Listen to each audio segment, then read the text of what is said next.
The moment I knew something was wrong, I was standing in our kitchen at 11:47 p.m., holding a glass of water I hadn't drunk, staring at the refrigerator door. Not at anything on it.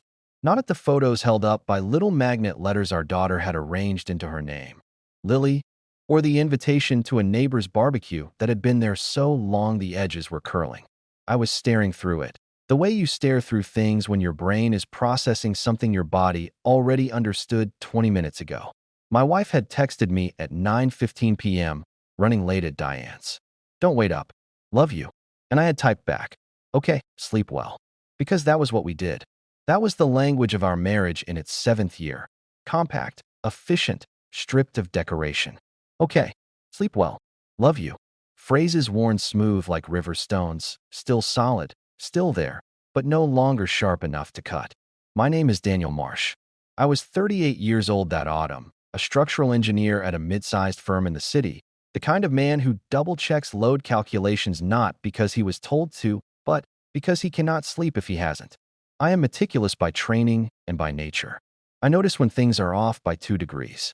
I had been married to Claire for 9 years. Together for 11. We had Lily, who was 6 and obsessed with butterflies, and a tabby cat named Hendrix who slept on the radiator and ignored everyone. We had a mortgage, a shared calendar app, a Sunday routine involving farmers market coffee, and the crossword. We had all the furniture of a life. And yet there I was, in the kitchen at midnight, bothered by something I couldn't quite name. It had started small. The kind of small that you can argue yourself out of immediately, the kind that a reasonable man dismisses before it finishes forming.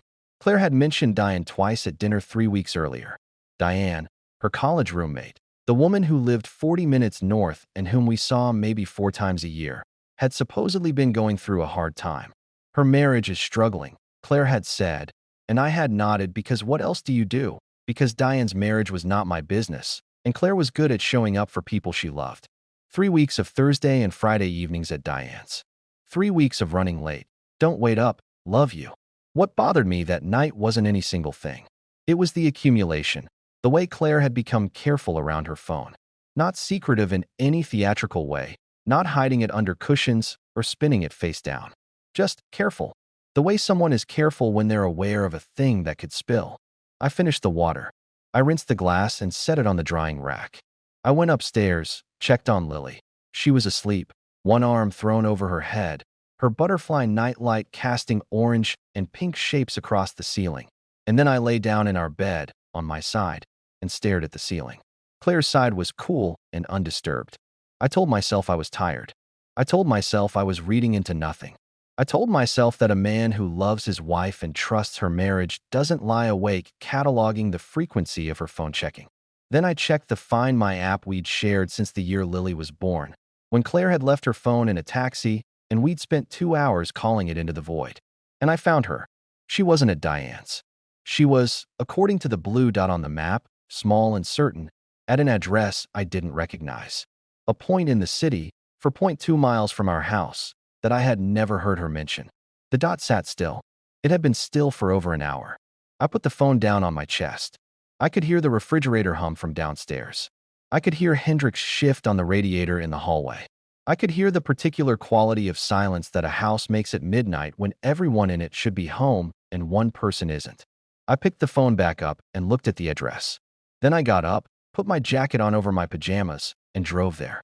What this opening reveals isn't suspicion.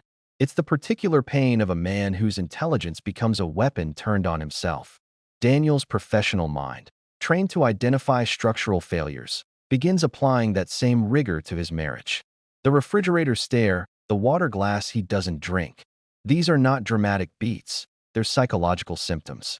His body has already registered the threat before his conscious mind will permit the conclusion. This is a classic manifestation of what psychologists call motivated reasoning in reverse, where a person who desperately wants to believe something is fine must fight through their own instincts to maintain that belief. The detail of the Find My app, shared for a mundane logistical reason, now weaponized by circumstance, captures something true about modern intimacy. The tools we build for closeness can become instruments of surveillance without anyone intending it. His getting in the car is not an act of aggression or jealousy.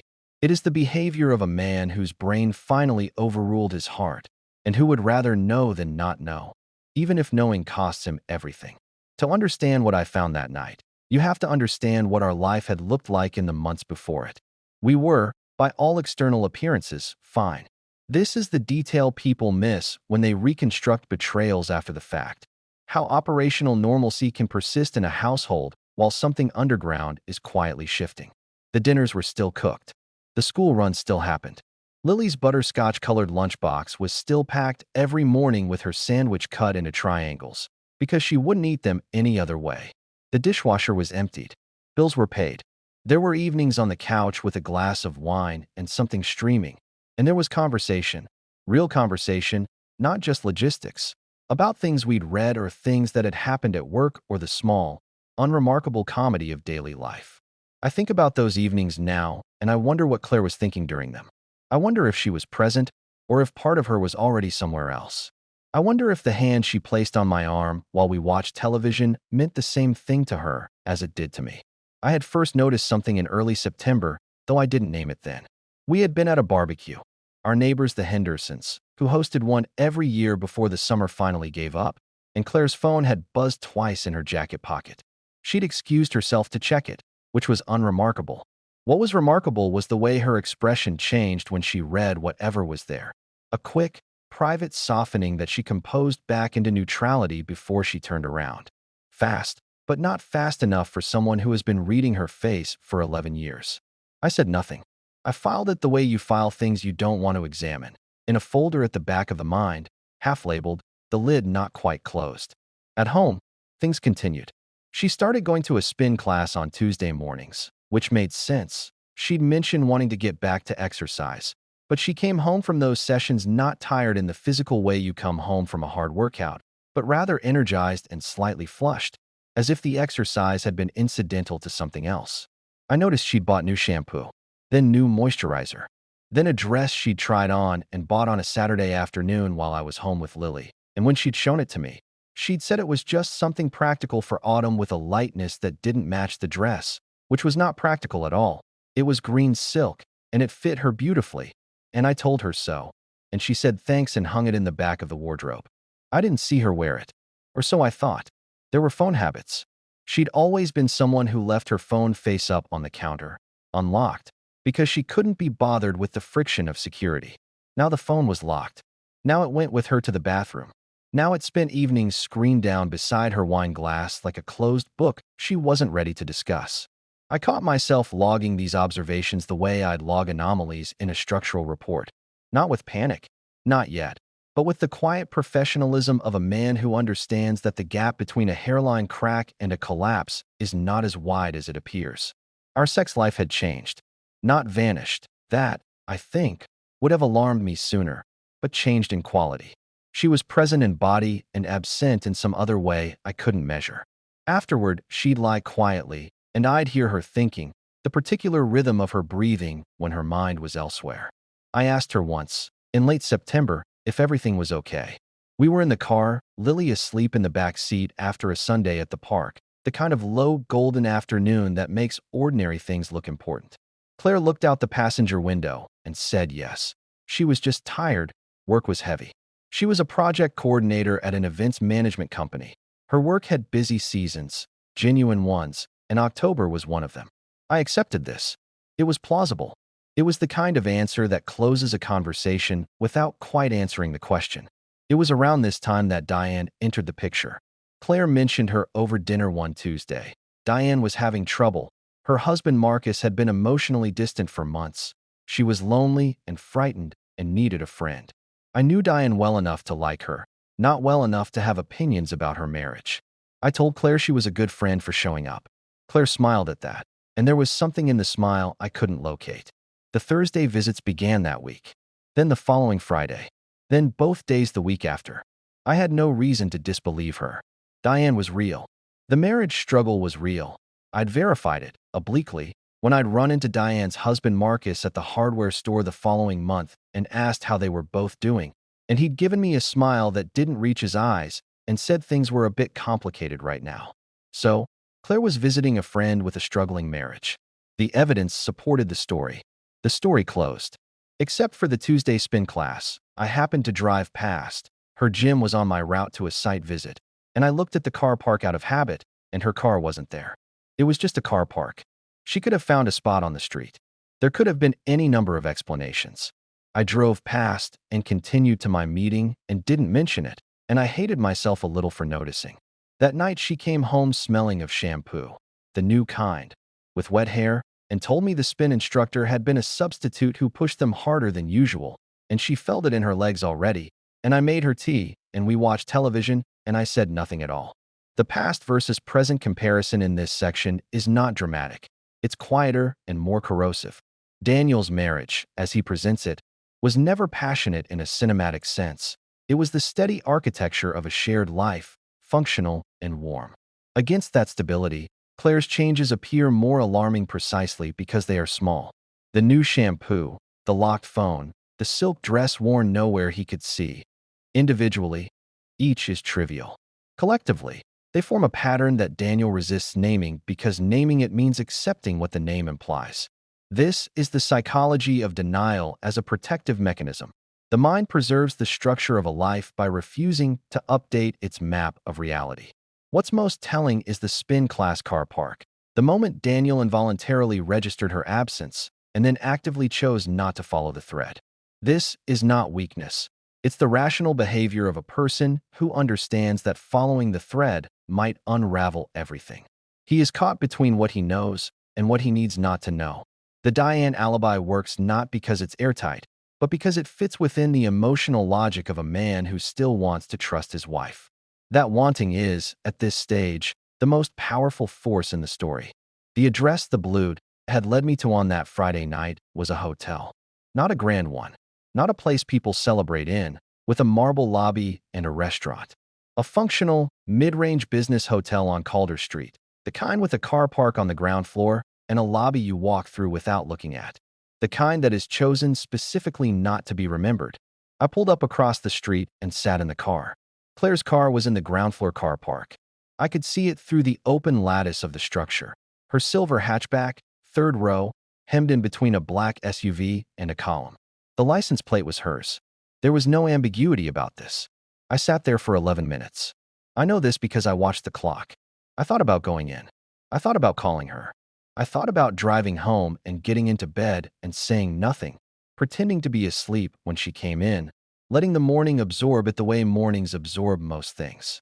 Then I took 3 photographs of her car in the car park, with the hotel sign visible in the background, and drove home. I was back in bed by 12:38 a.m. Claire came home at 1:15. I heard her key in the door, heard her remove her shoes in the hallway, heard her pause at Lily's room the way she always did.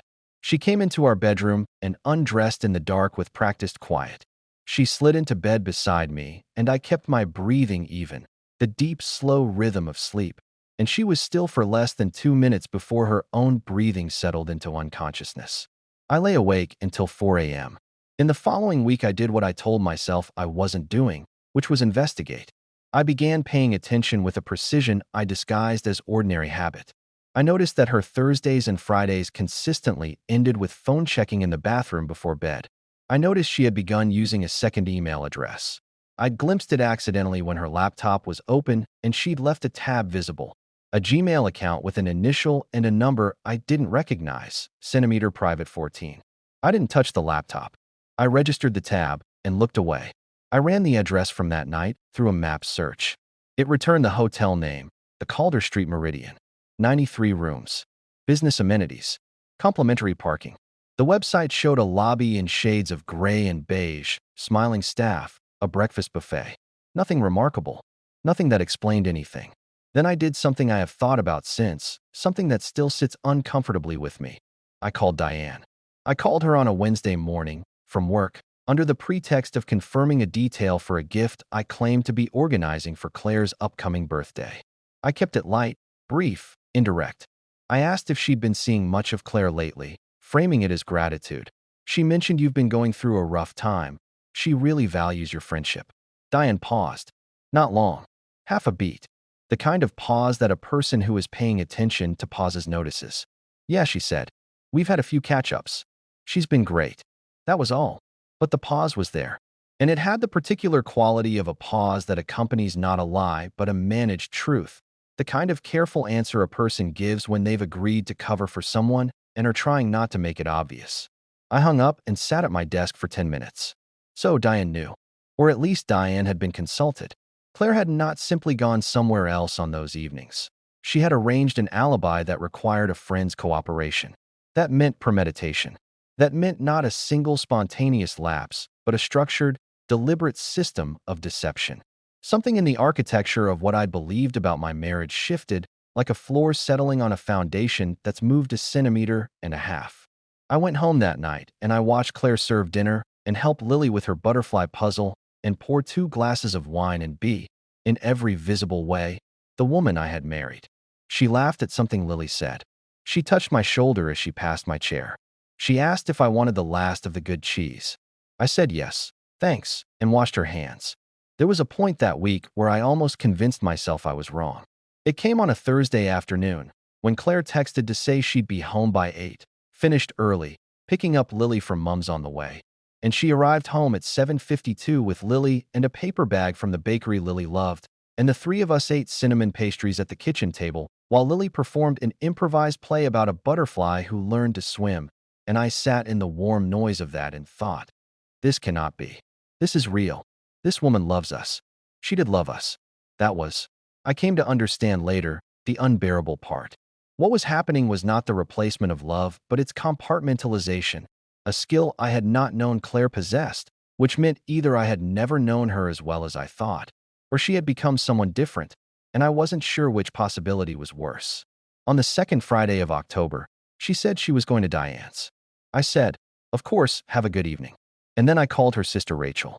Rachel and Claire were close, 3 years apart, similar in the way that siblings are who have grown up telling each other everything. I asked Rachel, very casually, if she had plans that evening. Rachel said yes. She was having dinner with their parents. I said, is Claire coming? Rachel said no. Claire had said she had plans. I said, right, yes. Diane. Rachel said, oh yeah? She's been over there a lot lately, hasn't she? Not a question. A flat observation, with a trace of something beneath it, something that was not quite skepticism, but not quite endorsement either. Like a woman who has heard a story and is still deciding what she thinks of it. I thanked her and got off the phone and stood in my kitchen in the particular silence of a man whose suspicions have just been verified by the absence of contradiction. That night, I drove to the Calder Street Meridian again. Claire's car was there. I walked into the lobby. I sat in one of the armchairs near the elevator bank, and I ordered a coffee from the bar, and I waited. At 10:18 p.m., the elevator opened. Claire stepped out. She was wearing the green silk dress. She was not alone. Every action in this section generates a consequence that tightens the noose of inevitability. Daniel's decision to call Diane, under the cover of a fictional birthday plan, is a small act of deception in service of uncovering a larger one, and it illuminates a moral complexity the story handles with restraint. In order to investigate betrayal, he must begin practicing a mild version of it himself. Diane's half-beat pause is the crucial fulcrum. It reveals that the alibi was not passive. It was constructed, negotiated, agreed upon. This transforms the nature of what Claire has done from impulsive to deliberate. A planned lie is categorically different from a spontaneous one, because it requires the liar to look at what they're doing and choose it anyway.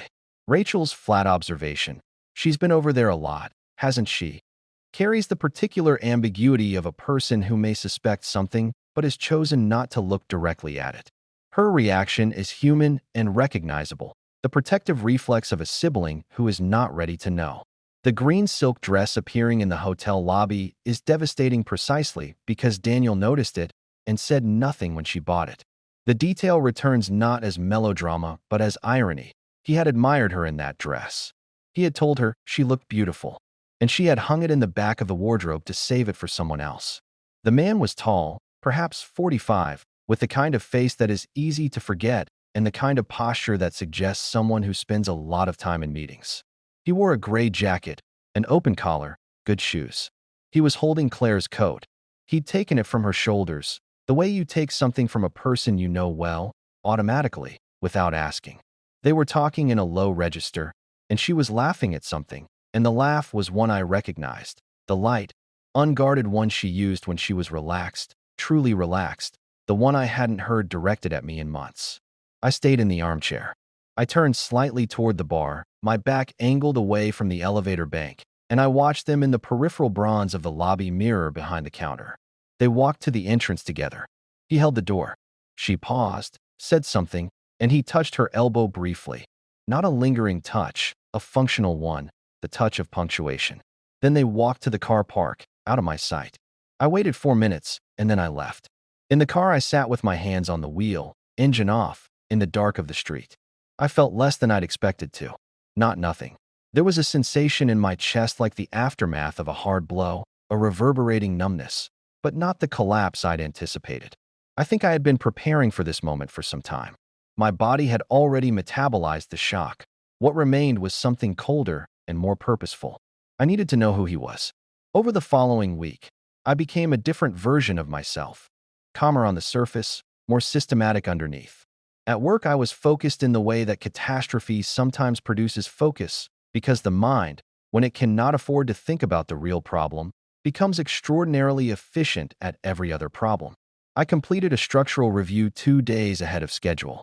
My colleague Rob asked me if I was all right, and I said yes, just on a productive streak.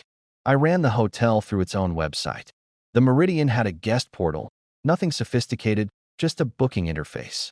I couldn't access reservations without a confirmation number, but I found, through a combination of Google Maps timeline and public business listings, that the hotel was a 15-minute walk from a specific cluster of office buildings that included an architecture firm, a mid-sized law practice, and the regional headquarters of a property development company. Business travelers, predominantly. I returned to the hotel on the following Tuesday. Not in the evening. In the late morning, casually dressed, carrying a laptop bag, so I looked like any other person who might be there for a meeting. I sat in the lobby and worked for an hour and a half. I watched who came and went. At 11:15 a.m., I saw him again. He arrived through the main entrance, said something brief and familiar to the concierge, and went upstairs. He wore a different jacket, charcoal this time, but the same good shoes. He had a visitor's pass around his neck from somewhere. I followed him to the elevator with my eyes. He pressed 4. I waited until the elevator came back down.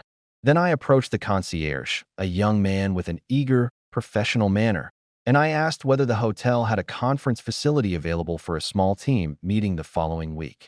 He directed me to the events coordinator, whose desk was around a corner near the business lounge. As I passed the lounge, I glanced at the notice board. A small placard, Meridian Business Lounge, sponsored by Vantage Property Group. Vantage Property Group had offices in the building cluster I'd identified. I took out my phone and searched the name. Their website listed a team page with headshots. Managing directors, regional leads, project managers.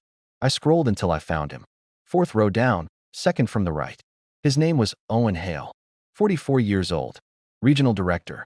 The bio described him as having overseen several major commercial developments in the Northwest and Midlands. The headshot showed exactly the face I'd seen. Easy to forget in isolation, easier to recognize once you knew what you were looking for. Owen Hale. I sat in the hotel car park for 20 minutes with that name in my head, pressing it down into the shape of the thing I now knew. Then came the red herrings. Claire's phone, which I had been carefully not touching, received a message one evening that I happened to see when it lit up on the counter. It was from a contact labeled work, Sasha, and the preview read, "Did you manage to sort the Hargrove account? Also Thursday." The message cut off. She picked it up before I could see more. But Sasha. I had heard the name recently, not in connection with any man, but in connection with work. Sasha Kimura was the new junior coordinator at Claire's office, the one she'd mentioned training. I spent 2 days half convinced that Claire's Thursday absences might somehow relate to a work situation, a complication, a difficult colleague, something she was navigating and concealing for professional reasons. I almost let this theory take hold. It had the seductive quality of an explanation that costs less. Then I found the bank statements. Not deliberately. We maintained a joint account for household expenses and separate accounts for personal spending, an arrangement from the early days of our relationship that we'd never abandoned.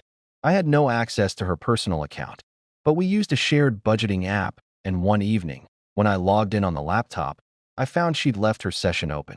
I should have closed it. I didn't. There were 14 cash withdrawals in 10 weeks, each one between £80 and £200, spread across different dates, different ATMs, never the same one twice within 2 weeks. The pattern was not the behavior of someone who prefers cash. It was the behavior of someone managing a parallel economy. I took photographs of the screen. I closed the session and closed the laptop.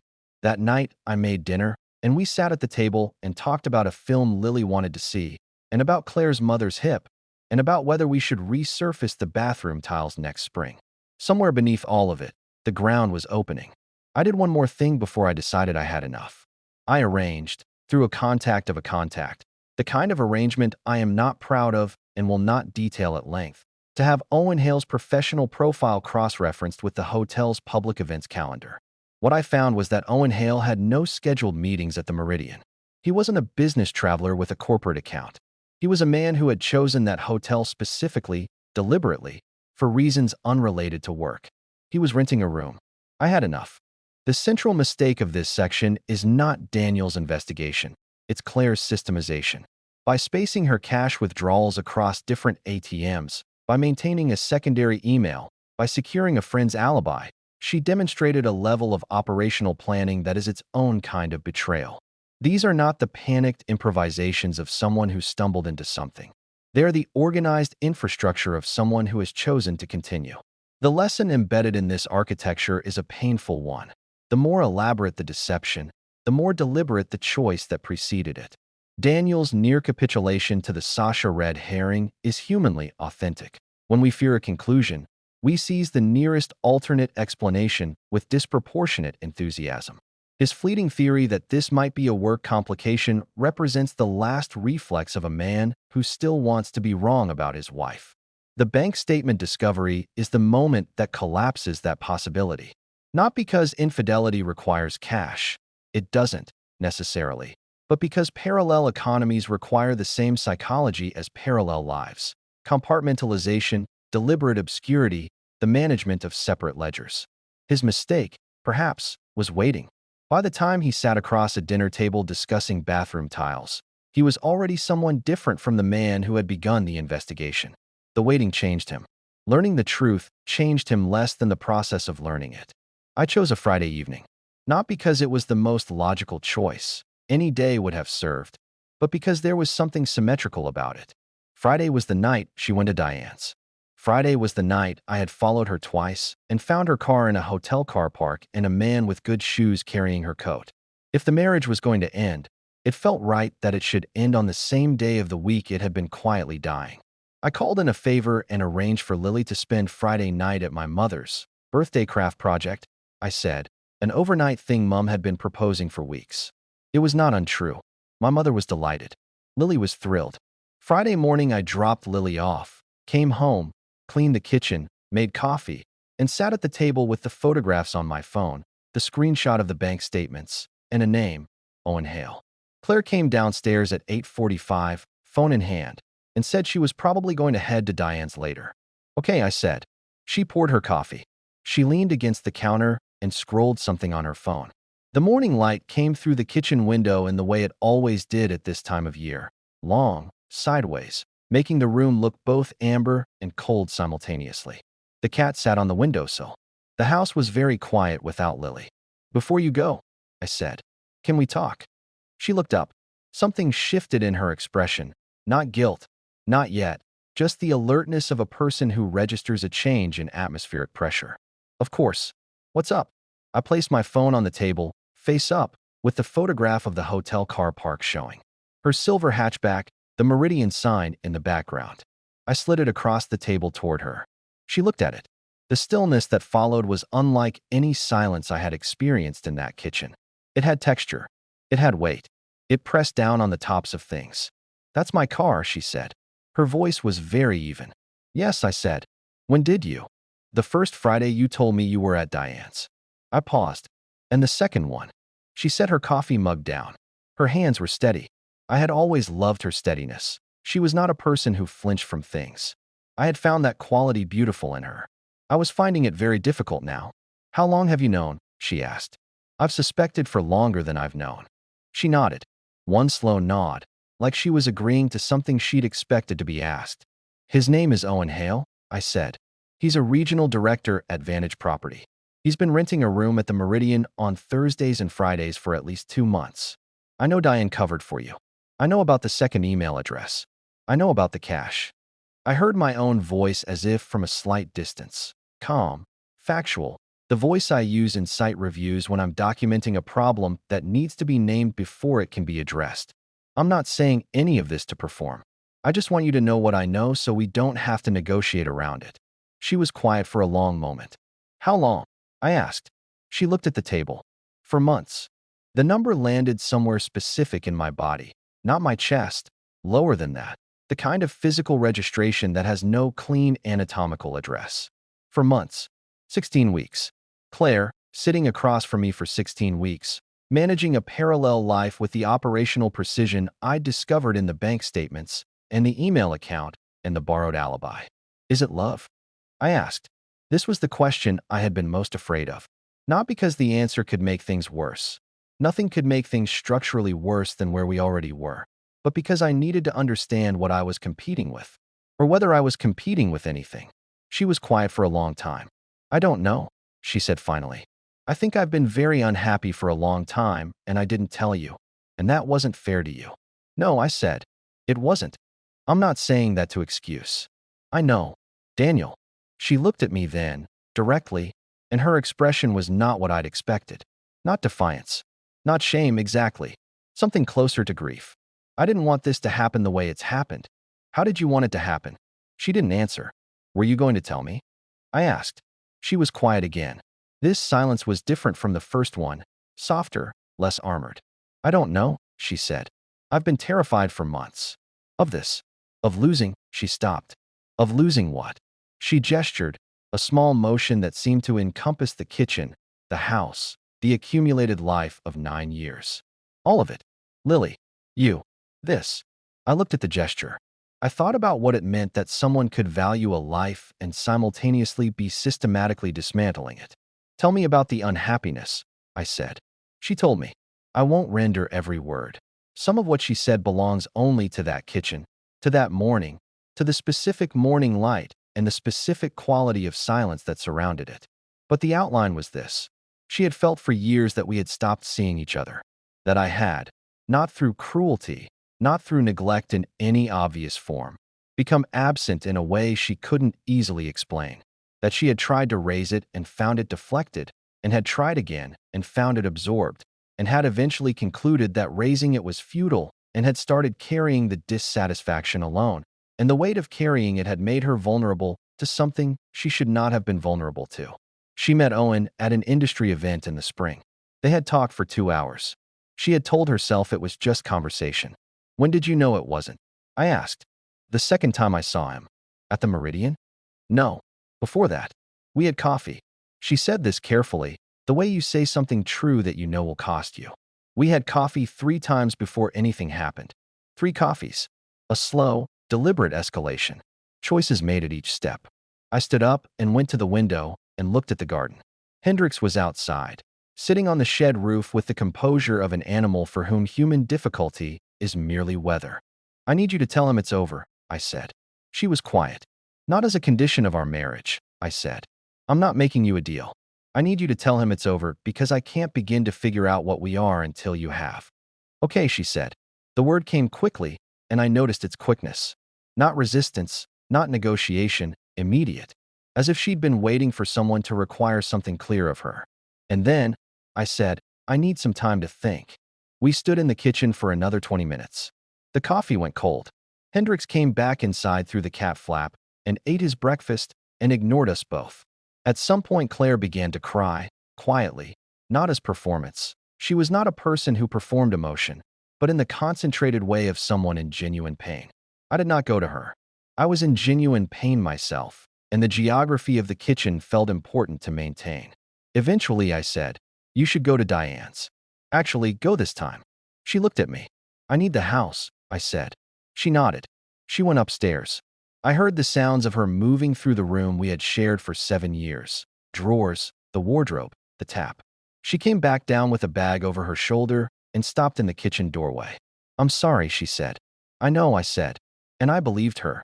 That was the most complicated part.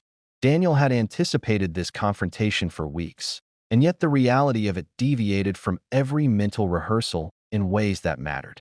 He had expected either denial or collapse, the standard dramatic registers of a caught person. What he received instead was something harder to metabolize: honesty, delivered with the composure of someone who had already internally arrived at a place of reckoning. Claire's steadiness, which he names explicitly as something he had loved, becomes in this scene the very quality that makes the confrontation more painful, not less. He had prepared for a fight. He got, instead, an admission. And admissions, it turns out, are harder to be angry at. The revelation that Claire had been unhappy for a long time and had tried, in her limited way, to raise this, introduces a complexity that reframes the entire preceding narrative. The betrayal is still a betrayal, but it is not a betrayal committed by someone who felt fine. It is a betrayal committed by someone who felt lost and made the worst possible choice about how to respond to that lostness. His request, "Tell him it's over, then give me time," is the behavior of a man who has bypassed rage and arrived, with remarkable directness, at the only question that actually matters. What do we do now? The geography of the kitchen, their silence, the cold coffee, the cat's indifference, is not incidental. It is the physical score of a marriage at its exact fulcrum point, the moment before it tips irrevocably in one direction or another. In the month that followed, I lived in the house and Claire moved to her sister Rachel's. Lily was told that Mom and Dad were figuring some things out, which was true, and that she would see both of them all the time, which was also true, and which she accepted with the particular equanimity of a 6-year-old who trusts that adults will manage the adult things. She still packed her own lunch bag in the mornings when she was with me. She still arranged the magnetic letters into Lily. She still performed butterfly plays for an audience of one. I did not sleep well, but I slept. I called a solicitor in the second week, not to initiate anything formally, but to understand what options I had and what they cost. The solicitor was a tired-looking man of 60 who had heard every version of this story and was still capable of treating mine with attention. He said, "Take whatever time you need. The paperwork will wait." Claire and I spoke on the phone most evenings, brief calls that were mostly practical: Lily's schedule, the boiler inspection, a note from school about a class trip. Occasionally, we said something real. She confirmed she had ended things with Owen. I did not ask for proof. The way she said it was sufficient. There was nothing in her voice that suggested negotiation. Rachel called me once. She said, "I need you to know I didn't know." She sounded like someone telling the truth. I thanked her, and we didn't speak about it again. I found, later, that Rachel had known slightly more than she'd admitted, not about the affair specifically, but about the unhappiness Claire had been carrying. She had been uncertain what to do with the knowledge, and so she had done nothing. I understood this. I had been uncertain what to do with my own knowledge for months before I did anything either. We are, most of us, capable of not knowing what we clearly know when the knowing is expensive. Diane, I have not spoken to. I do not expect I will. I told one person, my colleague Rob, who came by the house one Saturday with a six-pack and the unspoken understanding that he was there for whatever was needed. What was needed turned out to be someone to sit with in the kitchen and talk about things that had nothing to do with any of it. A project we were tendering for, a trip he was planning, the structural idiocy of a commercial development we'd both visited. At around 10 o'clock, he said, carefully, "You going to be okay?" And I said I thought so, which was as honest as I could be. He nodded and drank his beer, and we watched some football, and he left at midnight, and I felt, for the first time in weeks, something approaching normal. In late November, Claire and I met for coffee. Not at the Meridian, at a place near the school, anonymous and bright. We sat across from each other with our cups, and we said things we had been carrying. She told me that the unhappiness had been real and long-standing, and that she wished she had found a different way to address it. I told her that I had been absent in the way she'd described. Not intentionally, not through indifference, but absent nonetheless. I had been so occupied with managing the surface of our life, the bills, the calendar, the project of comfortable routine, that I had stopped paying attention to the interior of it. I had confused stability with intimacy. They are not the same thing. This realization hurt in a specific way, not because it made me responsible for her choices, which it did not, but because it meant that the marriage had been suffering and I had not noticed, and I was a man who noticed things. I had noticed the spin-class car park and the locked phone and the new shampoo, but I had missed the years of quiet withdrawal that had preceded them. The hairline cracks in the structure itself. We did not reconcile. I want to be clear about this. We made no promises and laid no plans for reunion. What we did, over coffee, was reach an honest accounting. The first fully honest conversation we'd had in longer than I could precisely identify. She said, "I don't expect you to forgive me." I said, "I don't know yet whether I do. But I'm not angry anymore." Both of these things were true. For Lily's sake, we committed to a shared approach. Holidays, school events, birthdays, the civilized apparatus of separated parents who have decided to be decent to each other. It is harder than it sounds and easier than I expected, and it is not nothing. By January, I began sleeping better. I started taking long walks on Sunday mornings, not the farmer's market, not for a while, but through the park and along the river, the cold air and the low light doing something useful for my mind. I began to notice things that I hadn't been paying attention to. The specific gray of winter sky over the river, the way frost changes the acoustics of an early morning, Lily's new interest in drawing. She had moved on from butterflies to maps, elaborate imaginary geographies with their own names and rules. I thought a lot about attention, about the quality of attention I'd been giving my life before all of this, about the efficiency with which I'd been managing it as a system rather than inhabiting it as an experience. I am, as I said, a man who double-checks load calculations. I am not, as it turns out, a man who double-checks his own presence. These are not the same skill. The first I'd mastered. The second, I was beginning to learn. I am not telling this story to cast myself as a victim or as a hero or to render a verdict on Claire. I am telling it because the weeks between that first night in the kitchen and the coffee in November taught me something I could not have learned any other way. That a life can look solid from every angle and still be unsound at the level where it matters most.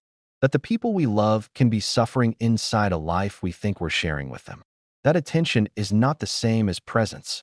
That presence is not the same as understanding. That understanding has to be actively cultivated every day and not assumed. The marriage is over. I am not over it, but I am also not destroyed by it, and that distinction feels important to hold.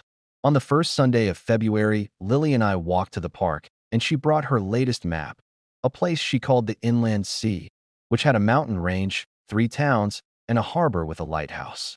She showed me every part of it with the focused seriousness of a person presenting a real thing. I looked at all of it. I asked about the towns, about who lived there, about whether the lighthouse worked or was abandoned. She had answers to every question. I paid full attention. It was a cold morning, and the park was mostly empty, and the sky was the particular gray-white of a day that can't decide whether to snow. Lily walked beside me, map rolled under her arm, explaining the inland sea with the authority of its creator. The leaves were all down. The ground was hard underfoot. I thought, this is the life. Not the marriage, not the years before, not whatever comes next. This specific morning, this specific child, this specific cold. The lighthouse she invented. The map under her arm. It was enough. It was, in fact, quite a lot. What this story ultimately reveals is not a story about infidelity. It is a story about attention. The affair is the dramatic event, the structural rupture, the thing that makes the narrative possible. But the true subject is the years that preceded it, the slow, undramatic withdrawal of two people from each other, the mutual assumption that stability was the same as connection, the way that the surface of a life can be maintained in perfect working order while the interior quietly erodes. Daniel's meticulous professional mind, the same mind that calculates structural loads, that notices a floor settling by 1.5 centimeters, failed him in the one domain where it mattered most. He confused his alertness to external symptoms with genuine attentiveness to his wife. He noticed that she locked her phone before he noticed that she was lonely. He saw the green silk dress and called it beautiful before he noticed she had nowhere to wear it for him.